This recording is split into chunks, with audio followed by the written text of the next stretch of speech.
We focus on history,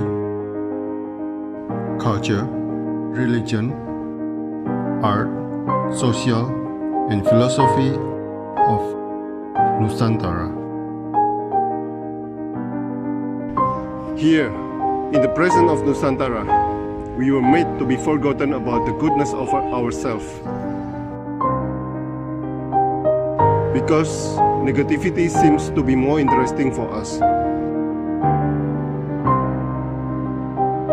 Now, I'm Sutoyo Raharto and friends assist you to remind you, to awaken you that we still can find the gems of Nusantara. They are the great sights of Nusantara.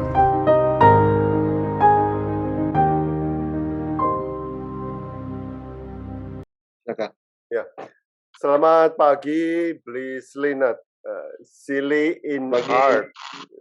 Ya. Tokoh yang cukup misterius dan sangat wow, sangat amazing karya-karyanya berada di jalanan, berada di publik, khususnya di Bali. Nah, Bang, sebelum 2020, Anda sudah sering melukiskan orang Bali bermasker. Saya yakin itu bukan karena virus yang sedang melanda sekarang, tapi apa yang ingin Anda tunjukkan kepada penikmat karya Anda? Silakan.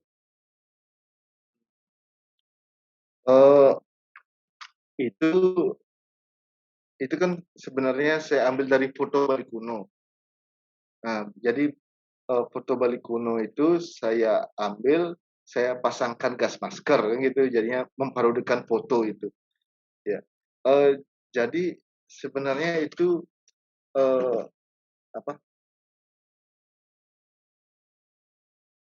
menurut saya foto Bali kuno itu sangat berperan untuk pariwisata di Bali sampai sekarang.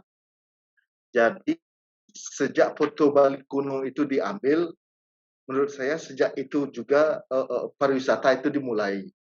Difoto juga dibantu juga oleh foto-foto itu. Jadi foto itu diambil, dipakai bahan promosi dan segala macam.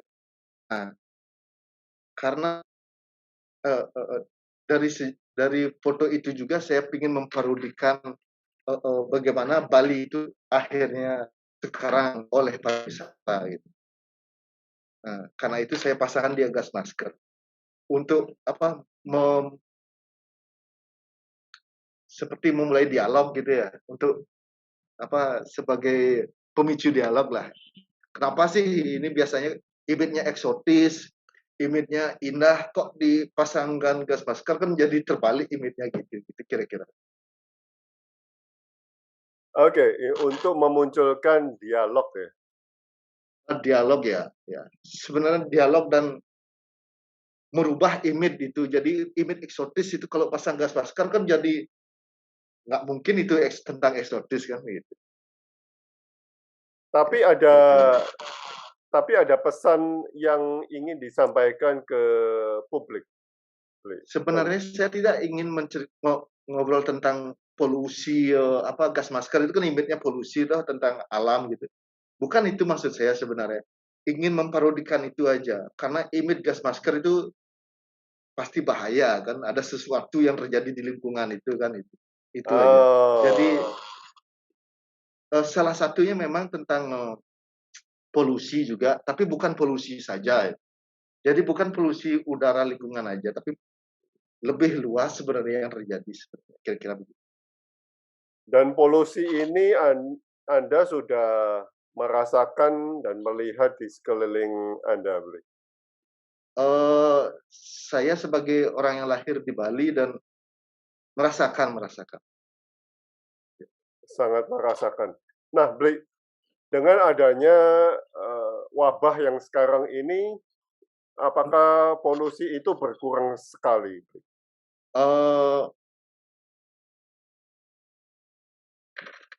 Kalau polusi beneran memang berkurang, tapi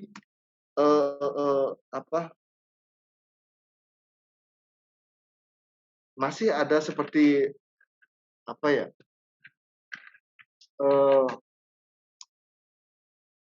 Mindset. saya kadang kurang setuju kalau corona itu dijawab dengan ritual, itu saya kurang setuju. Jadi dan pariwisata menganggap ritual itu indah. Nah, itu yang saya kurang kurang fair menurut saya.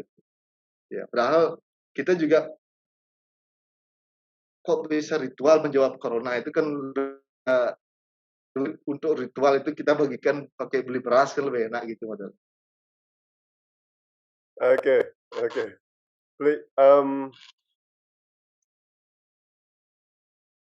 Anda mengatakan bahwa memang Bali eksotik ya, Bri.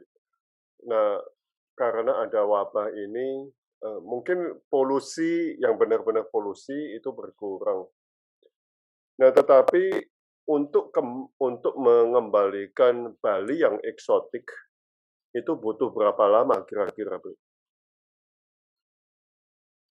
Hmm,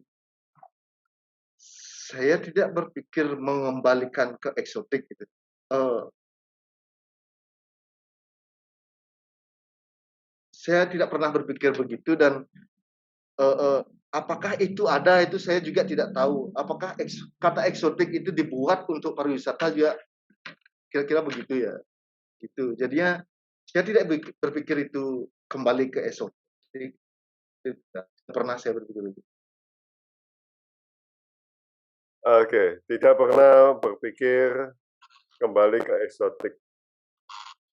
Nah, Bri, ada tulisan "Take my picture and say that my culture is beautiful." Apa yang Anda lihat selama ini terhadap budaya Bali dari pandangan turis dan orang-orang setempat? Silakan.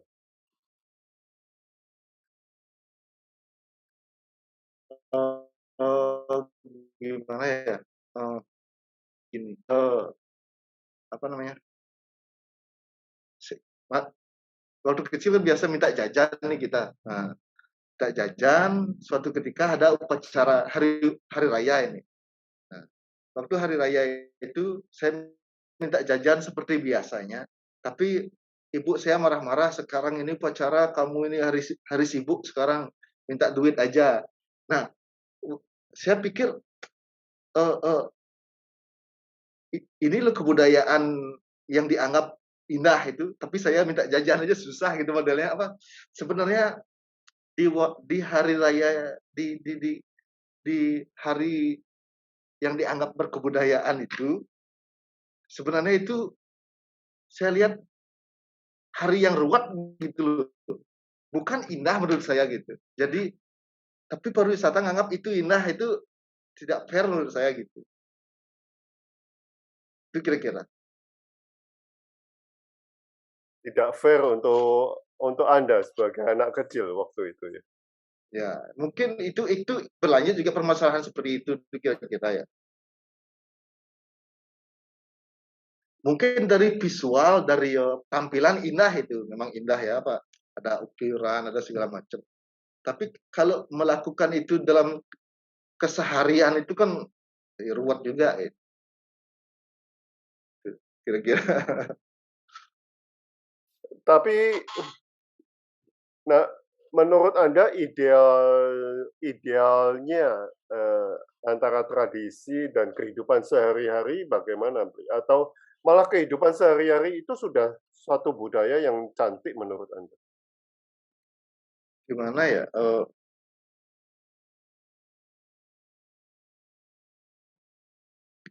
Berpindah-pindah itu mungkin menarik menurut saya. Apa? Jadi pingin yang baku itu kan kebudayaan di Bali kan baku sekali sebenarnya menurut saya. Eh, yang mungkin yang lebih ideal itu fluid gitu ya, apa, cair gitu mungkin. Cair, oke, lebih cair. Oke. Mhm. Wow. Nah, dari pengalaman waktu Anda masih kecil itu sampai sekarang, Anda menggambarkan banyak tentang kehidupan pariwisata dan kehidupan orang Bali di mural-mural itu, Bli. Nah, mmm, jadi Anda hanya ingin budaya itu kalau bisa lebih mencair, lebih fleksibel begitu, Bli? Ya, ya, kira-kira begitu. Kira-kira begitu. Tanpa sadar telanjang dada itu dianggap kebudayaan, Bli. Anda menuliskan, ini diadakan untuk kepentingan pariwisata yang menguntungkan penguasa rakus. Nah, apa memang begitu adanya, Bli? Eee, jadi waktu itu jadi saya kan sering buka-buka di Google nih, foto Bali kuno gitu, cari-cari, eee, kok banyak sekali ya yang telanjang dada gitu. Padahal sudah ada kain, sudah ada segala macam. Nah, suatu ketika saya dapat satu foto yang adegannya sama, di satu tempat yang sama, orangnya sama. Saya pikir itu dalam waktu yang sama, karena persis plak sama.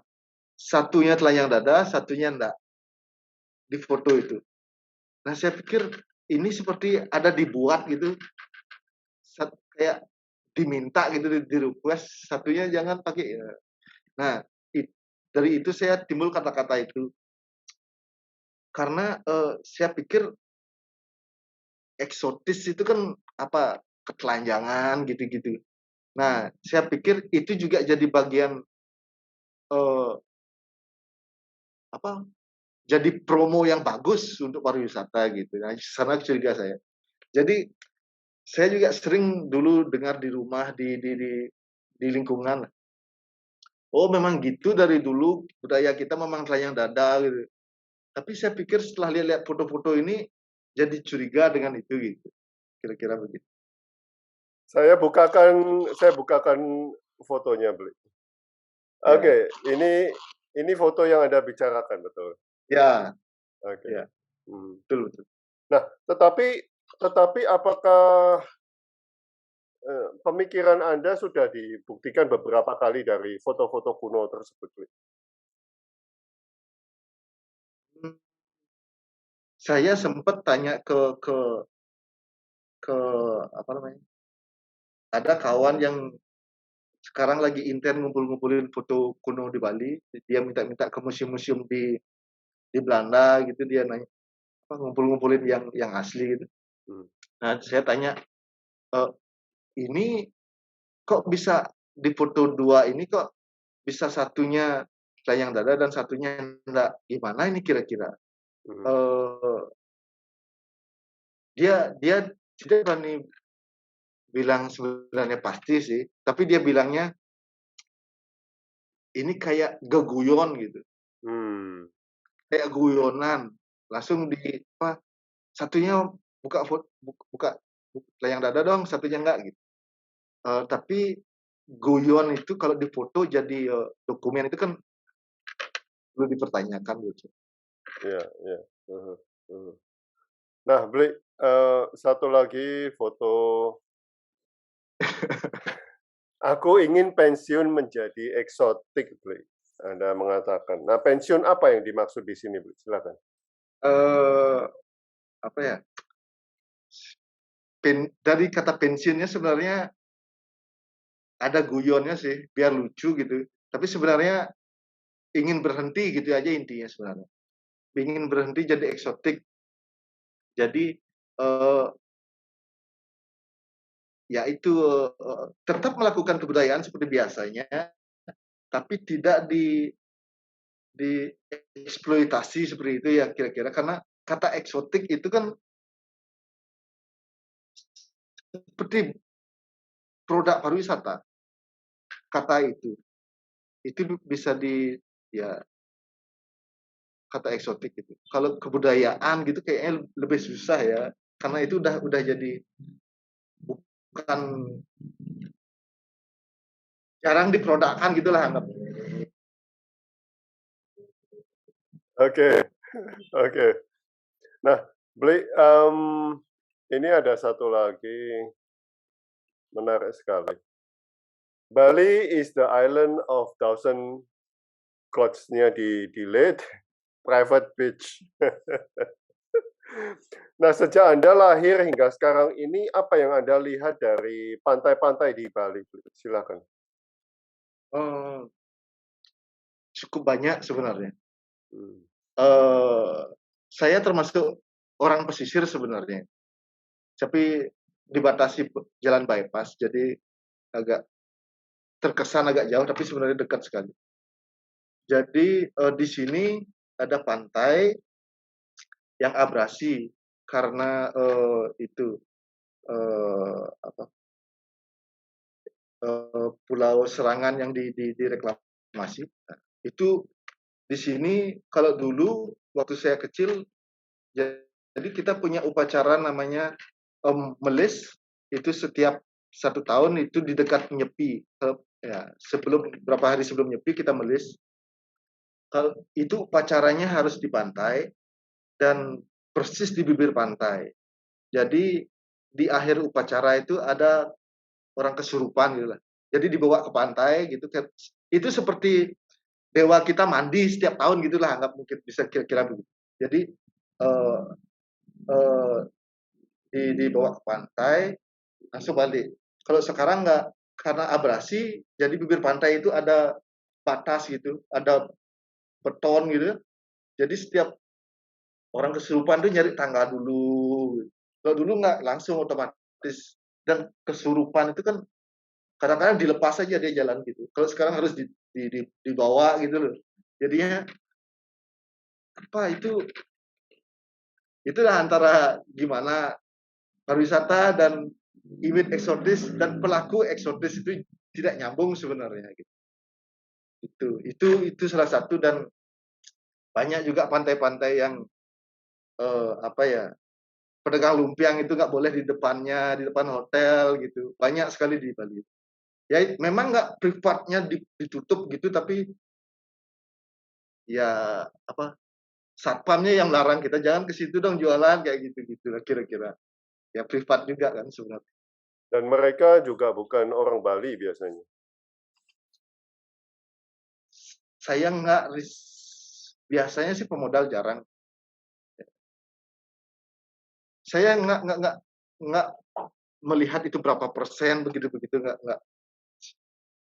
Bukan saya juga ini, bukan saya berpikir luar dalam gitu. Begitu keadaannya gitu. Itu keadaannya. Oke. Berarti dulu lebih bebas, lebih memiliki pantai. Ya, ya betul kira-kira. Oke. Nah, saya mau show foto yang bahkan Ganesha pun bermasker. Ganesha polluted katanya. Nah, apakah ini masih sama dengan ide yang tadi, lebih kaku dan sebagainya setelah pariwisata menjadi booming di Bali? Ini sebenarnya apa? Lebih ke drawing aja saya sebenarnya ini. Nggak ada ideku apa gitu sebenarnya. Jadi saya cuma waktu itu seneng gambar pakai masker gitu, yang lain sebenarnya saya lebih apa yang ke foto Bali kuno itu saya lebih ada obrolan. Kalau itu lebih ke latihan sebenarnya, itu drawing di kertas, lalu saya coba pasangkan gas masker yang panjang gitu, kayaknya nyambung gitu. Itu aja sih sebenarnya itu. Nah, apakah pernah ada yang menghalangi Anda berkarya, Bi? Anda kan mural-mural Anda kan lebih ke sindiran sosial ya, atau kritik sosial malah. Kalau mural, saya biasanya minta izin kalau di tembok-tembok gitu ya. Saya biasanya mau gambar apa itu saya obrolin. Saya mau gambar gini, ini contohnya, ini saya gabungkan gini-gini ya. Saya perlihatkan desain itu. kalau menghalangi kayaknya enggak, tapi ada request-request biasanya. Oh, malah ada request. Seperti ada satu di Pasar Bandung, waktu itu saya belum temukan foto yang telanjang dada ini. Jadi saya dulunya gambarnya memang telanjang dada.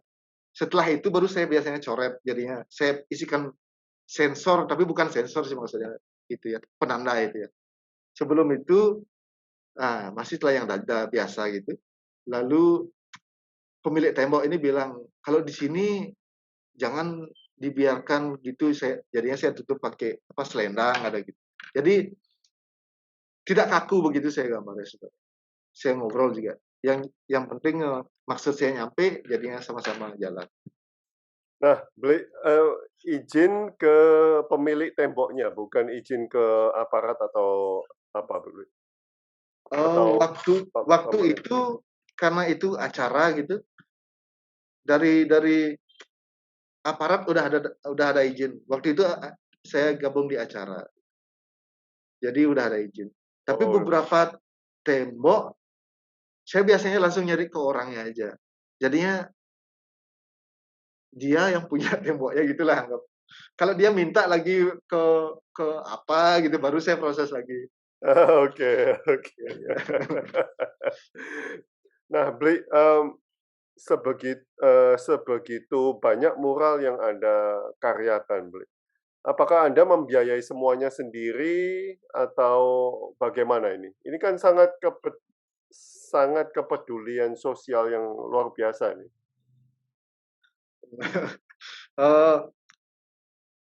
Kalau memang itu untuk saya, maksudnya ada berapa mural yang di acara gitu. Ada berapa mural saya memang buat sendiri, memang bikin sendiri, dan saya tertarik di tembok itu, saya pingin gambar gitu, bapaknya lewat di mana gitu. Itu sendiri. Tapi kalau di acara yang ini biasanya siapkan segala. Oh, Ya. wow. Tapi saya juga ini jualan merchandise gitu, jadi itu saya putar juga. Dari merchandise saya ambil berapa, pakai buat karya. Wow. Nah, Bli, Bali, Anda lahir di Bali, Anda berkembang di Bali. Kalau sambil melihat foto-foto kuno, lalu Anda membayangkan Bali yang dulu, ya, hingga sekarang, itu perubahannya sangat-sangat drastis atau sudah lepas Balinya, Bli?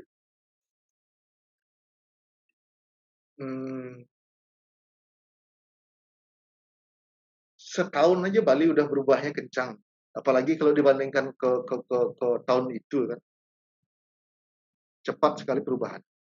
Walaupun musim corona gini masih ada pembangunan juga gitu, jadi saya punya beberapa teman yang kerja kontraktor itu banyak masih kerjanya, jadinya aneh juga ya gitu. Kadang-kadang berpikir gitu. Kalau dibandingkan ke sebelumnya, ya jauh bedanya jadi gitu. Kalau dibilang hilang,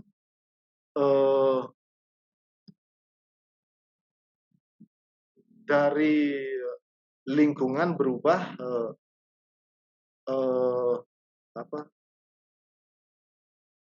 ritual-ritual masih jalan, masih ada. Jadinya Ritual. yang gimana gitu. Oke, ritual-ritual masih ada. Masih ada, budaya juga masih ada. Ya. Oke. Hanya kondisi yang di luar itu yang berubah. Ya, lebih gitu. Oke. Wow. Saya salut sekali, Bli. Nanti kita harus jumpa di Bali, Bli. Matur susma, Bli, atas waktunya, atas sharing pengalamannya. Ya, terima kasih. Terima kasih.